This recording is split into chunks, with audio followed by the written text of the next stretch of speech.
She didn't scream. She didn't cry.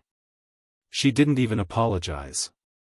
My wife of 9 years sat across from me with the rehearsed calm of someone who had already decided the outcome, told me she was in love with her boss, and asked me to vacate the home my father's inheritance purchased so Raymond could move in comfortably. I want you to think about that for a second. The man whose name was on the deed. The man who paid every mortgage installment for 9 years from a single account. Asked to leave. And I went. Quietly. With one bag and my father's watch and a smile she later described to her sister as deeply unsettling. She wasn't wrong to be unsettled. She just didn't know yet exactly why. Viewers, before we continue, please subscribe, like and share. My name is Louis Ben. I'm a senior structural engineer based in Columbus, Ohio, and I've spent the last 14 years of my career calculating exactly how much weight a structure can carry before it fails. I understand load-bearing walls. I understand stress points.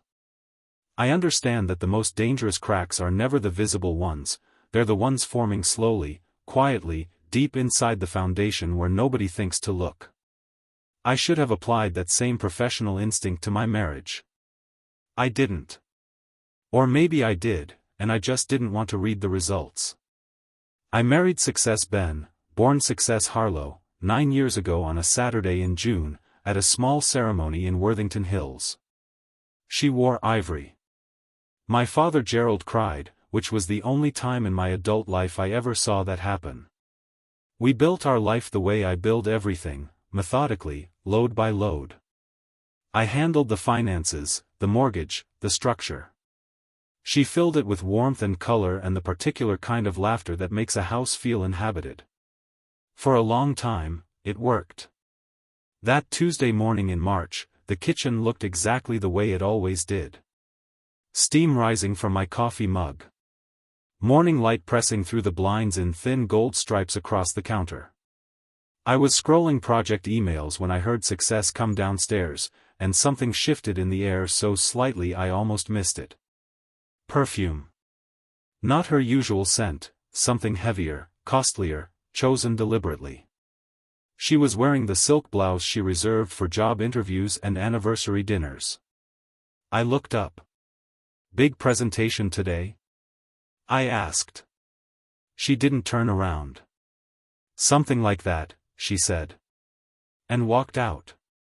I watched her car disappear down the street. The coffee was still warm in my hand. And then my phone buzzed, a message from a number I didn't recognize. I read it once. Then again. 7 words that rearranged everything: you should know what's happening in your house. I set the mug down very carefully and did not move for a long time. I stared at that message for 6 minutes. I know because I watched the clock on my computer tick from 7:44 to 7:50 without blinking. The sender had no name saved, just a 614 area code number I'd never seen. I didn't respond. I didn't call back. Instead, I did what engineers do before drawing any conclusion: I gathered data. Emotion without evidence is just noise. I needed signal. I called my supervisor and requested a half-day. Told him it was a home emergency. That part wasn't entirely a lie. I drove downtown with no specific plan, just instinct pulling me toward Broad Street, toward the glass-fronted building where Success had worked for the past 3 years. Her car was in the lot. Silver Honda, familiar as my own reflection. That meant nothing alone. But parked 2 spaces beside it sat a Mercedes I recognized immediately, black, late model, Raymond Holt's car. Her boss. The man she'd described for 2 years as brilliant, driven, completely focused on results. She'd repeated those words so consistently they'd started sounding less like observations and more like a rehearsed admiration, performed for an audience of one. I parked down the block and waited. My father used to say that patient men see everything eventually. Gerald Ben was a quiet man who worked 31 years as a civil contractor and never once raised his voice to prove a point. He let his work speak. I sat in that car for 40 minutes, engine off, and I let the situation speak. They came out together at 12:20. Nothing scandalous on the surface, two colleagues getting lunch. But Raymond held the door with a familiarity that didn't belong in a professional context. And Success laughed at something he said and touched his forearm. Just 2 fingers. Just 1 second. But I had been the man who knew every version of her laugh for 9 years. I knew the difference between polite and intimate. That laugh wasn't polite. I drove home slowly. Sat in my own driveway for 20 minutes. Then I went inside and walked upstairs, and what I found on the bedroom nightstand turned my blood completely cold. It wasn't dramatic.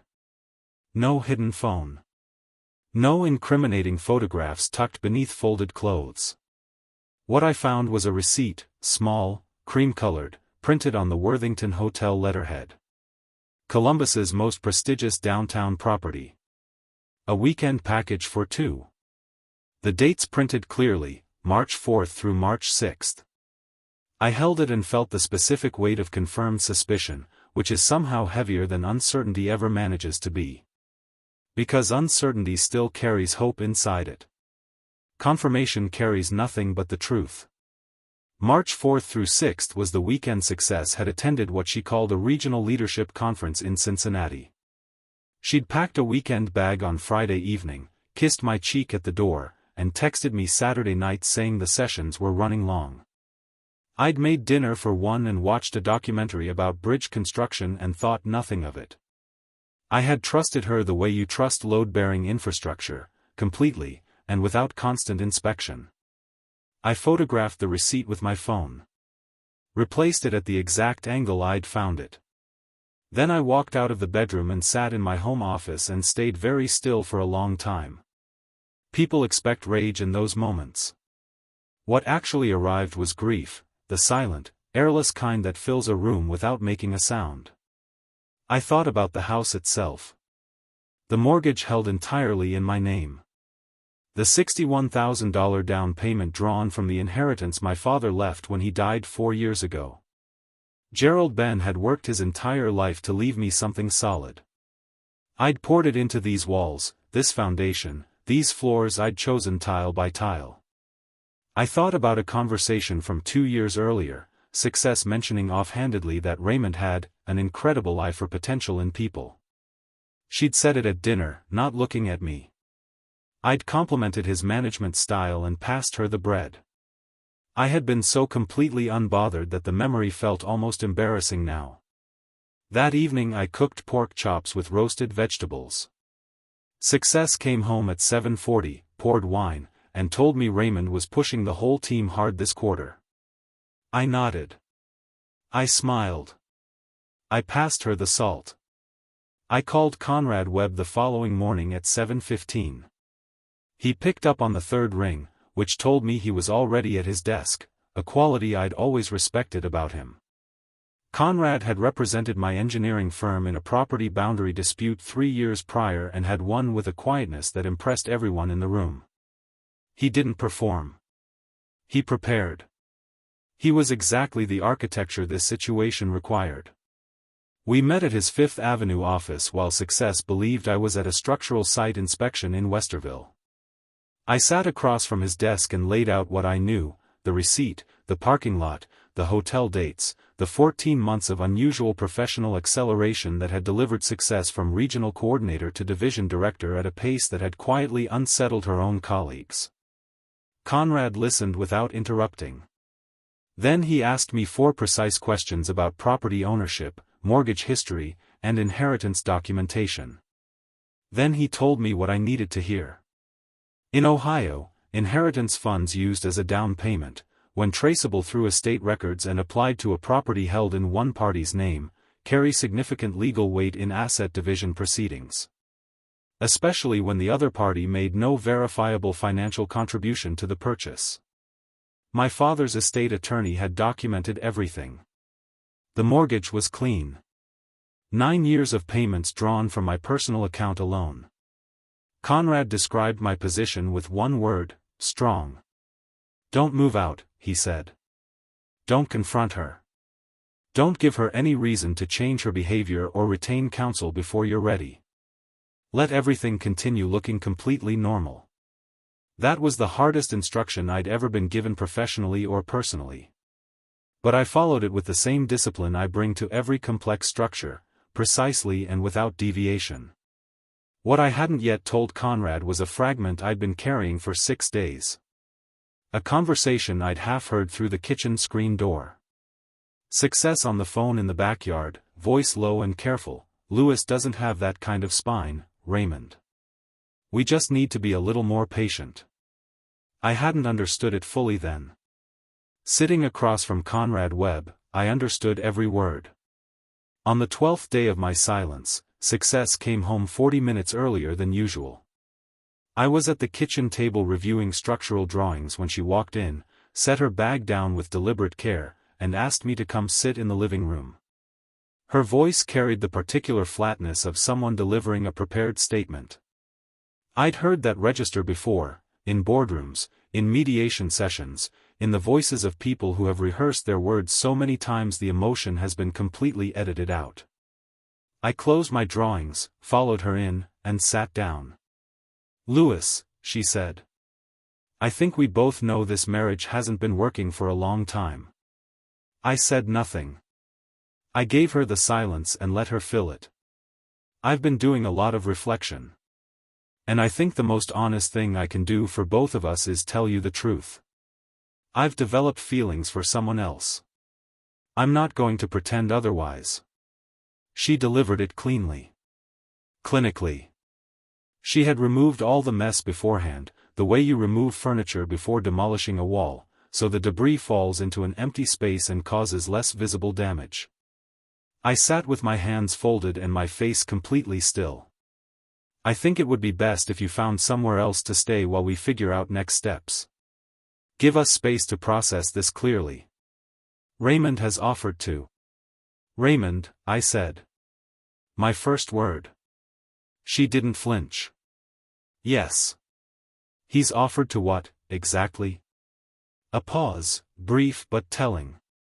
"He's offered to help me through this transition. He genuinely cares about my well-being." I looked at her for a long, unhurried moment. I thought about my father's watch on the nightstand upstairs. I thought about the tile I'd laid in the kitchen on a 90-degree Labor Day weekend. I thought about Conrad Webb's 4 precise questions. And then I smiled, slowly, without performance, without warmth. "Okay," I said. The word landed in the room like a structural anomaly. She blinked.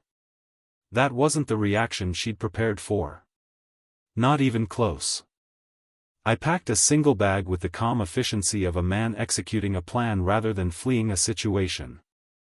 Success stood in the hallway watching me move through our bedroom, my bedroom, built on my father's money, and I could feel her recalibrating with every folded shirt. She'd expected resistance. She'd prepared for an argument, maybe tears, possibly the kind of scene that would have given her righteous justification for everything she'd already decided. What she got instead was a man who packed methodically, retrieved his father's watch from the nightstand, and walked out with a composed goodnight.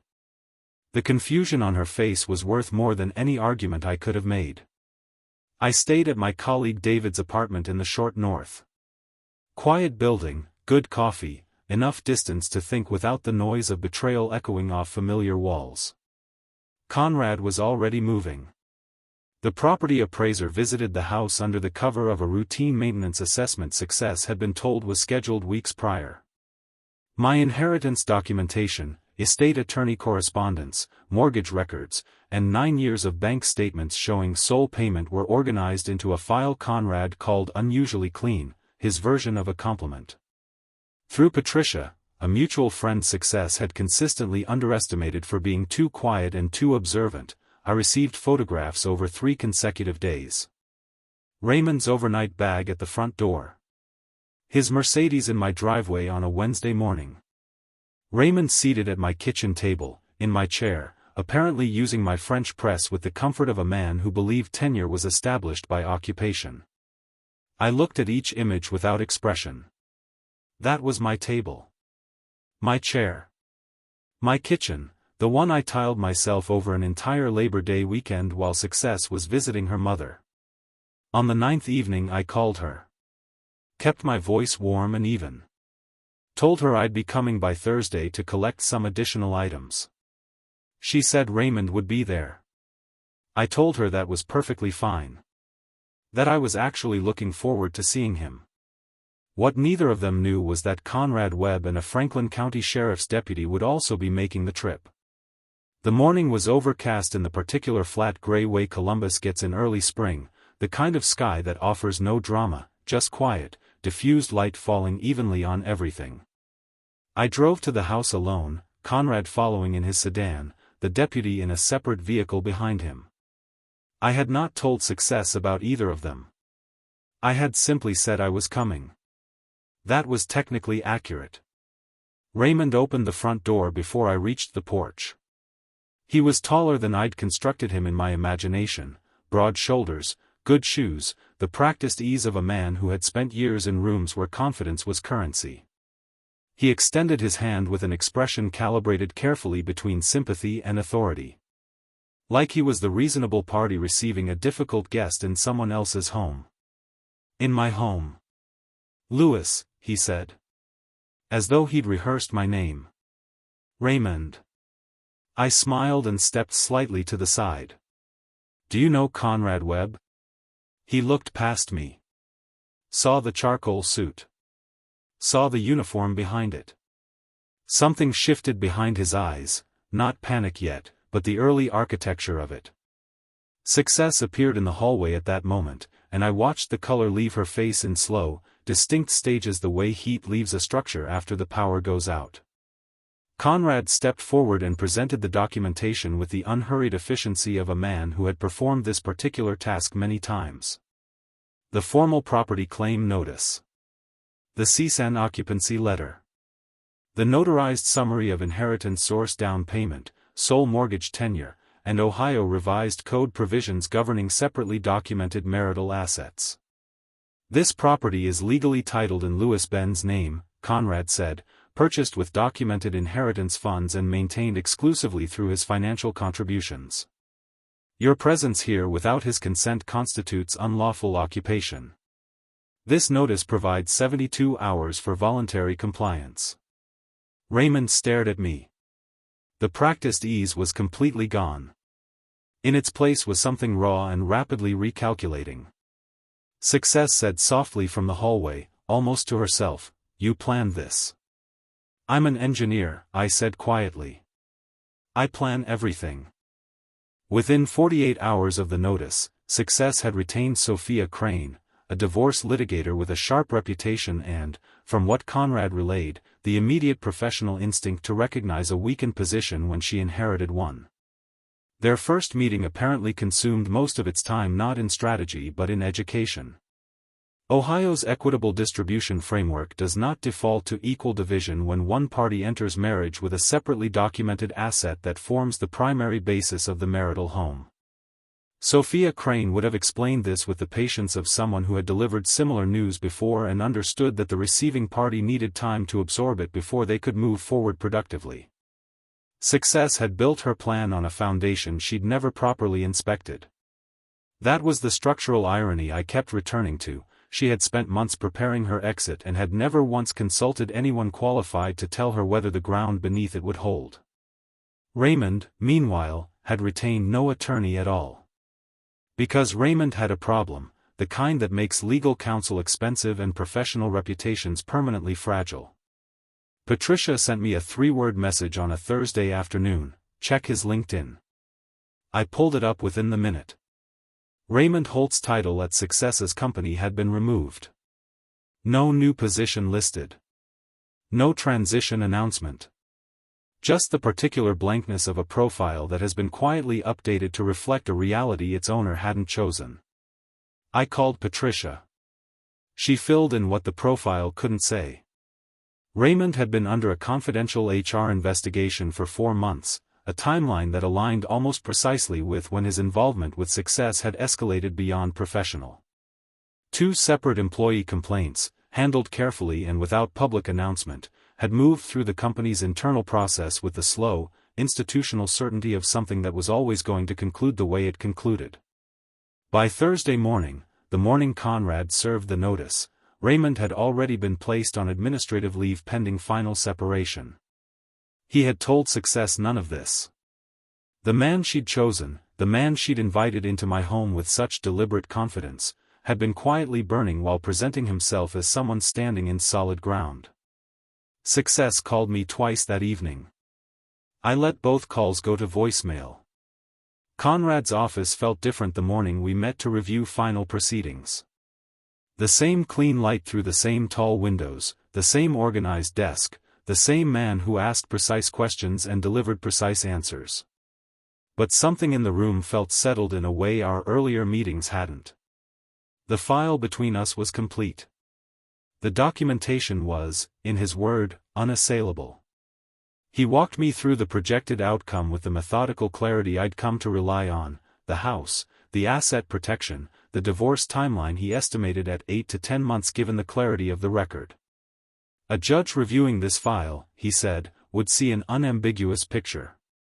I looked at those papers for a long time without speaking. What I didn't feel in that moment was what I had expected to feel. I had anticipated something close to triumph, the clean, vindicating satisfaction of a man proven right. What actually occupied the room inside me was something quieter and more complicated. Tiredness, mostly. The specific exhaustion of a person who has been holding structural tension for months and is only now, in the release, feeling the full weight of what they were carrying. I thought about Success, not with anger, but with the kind of clarity that arrives after the fog of hurt begins to lift.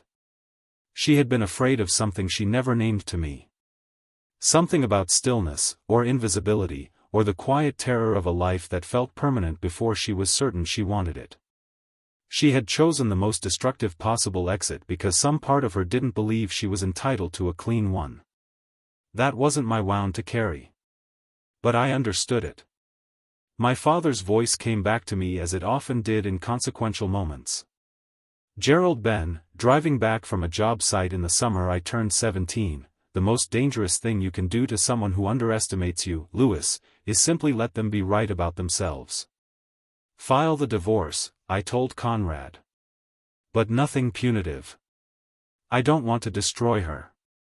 I want what's mine. He nodded once. I read it as respect. The divorce was finalized on a Thursday.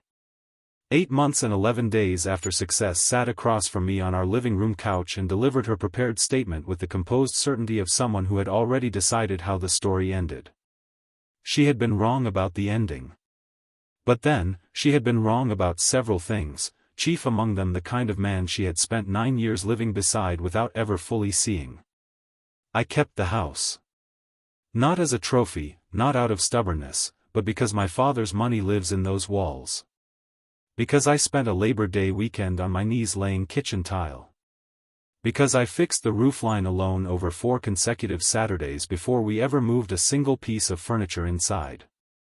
Some things belong to you not because a document confirms it, but because of the precise nature of what they cost you. Gerald Ben understood that. He built things his entire life and never once needed to announce their value to anyone. Success moved to a 2-bedroom apartment in Dublin. Raymond Holt relocated to Phoenix within the quarter, where the HR findings apparently followed him with the quiet persistence those things tend to carry. Patricia told me this over coffee one afternoon without editorializing, which I appreciated. She was never someone who needed a story to be larger than it was. I repainted the kitchen in May. A warm slate gray that Success had vetoed 3 years prior without much explanation. It catches the morning light in a way that still stops me sometimes, the way good design does, quietly and without demanding acknowledgement. I live alone in my house now. I wake before the sun. I make coffee. I go to work 3 days a week at a firm that contracted me as senior consultant, an office, as circumstances arranged it, 3 doors down from where Raymond Holt once held his title and his certainties. His nameplate is gone. The hallway looks the same as any other. My father would have found that quietly satisfying. I think I do too. Some foundations hold. You just have to build them right from the beginning.